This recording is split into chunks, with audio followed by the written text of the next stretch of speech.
This is gonna be so good. We're gonna cry when we watch it. We're like weeping. Academy Award. I feel it. That might just be gas.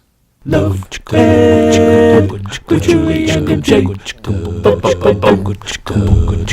What do the following have in common? Cliques, BFFs, Gangsters. Sports teams. social clubs, and couples in relationship. They all offer the intimacy imposter of exclusivity. So if you've ever been a part of any of them, then join us this week on Love Ed with Julie and MJ. We're continuing our relationology series. Truths for thriving in relationship. That said, if you're not sure what we mean by intimacy imposter, or even what we mean by intimacy, we encourage you to start back at the very beginning. Watch the first episode in the series by clicking the link on your screen. Of course, there's nothing wrong with having a BFF or a boyfriend. Or girlfriend, or joining a team or a club. In fact, all of those offer great opportunities for growing in intimacy. But for many of us, when we get in these type of social arrangements, intimacy is not always the goal. Yeah, in fact, oftentimes the opposite of intimacy becomes the goal. I remember joining a sorority in college and being part of a really exclusive group.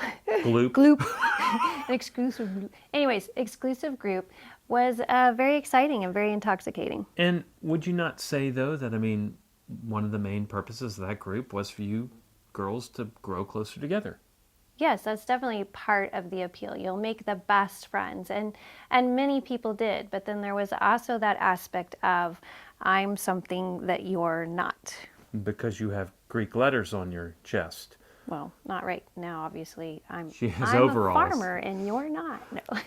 And of course, I kind of felt that same way when I got invited to the dances and got to wear the t-shirt the day of. So, bottom line, instead of intentionally growing closer to each other, the focus can actually become the group members distancing themselves from other people that don't get to be in the exclusive group.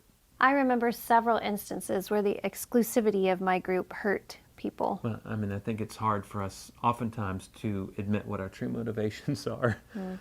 Mike delves into that deeper in our first date night advice blog that you'll find in the recommended reading list below. In the second post in that list, we look at the example of Christ to discover that even though exclusive relationships are not evil in and of themselves, that still exclusivity should not be the goal of any relationship, because that's not how Jesus rolled. Jesus didn't leave anybody out. In fact, he invited everyone in. Right, but he did have his BFFs, the 12 disciples. Yeah. Yes, his home dogs is what Julie's talking about. But that wasn't to leave other people out, but to bring them into that intimate relationship where he could then train them and then send them back out. He commanded them to go into all the world and bring others in. Finally, in the last post below, we discover that there is only one exclusive relationship ordained by God. And ironically, that is the one exclusive relationship that is systematically being deconstructed in our culture today.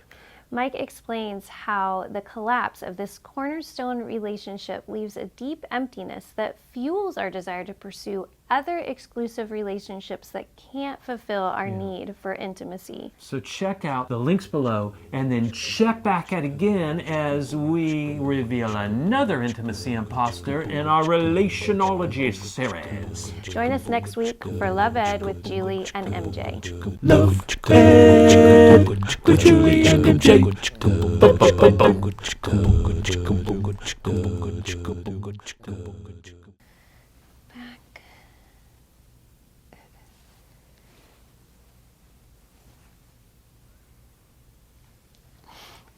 That was important.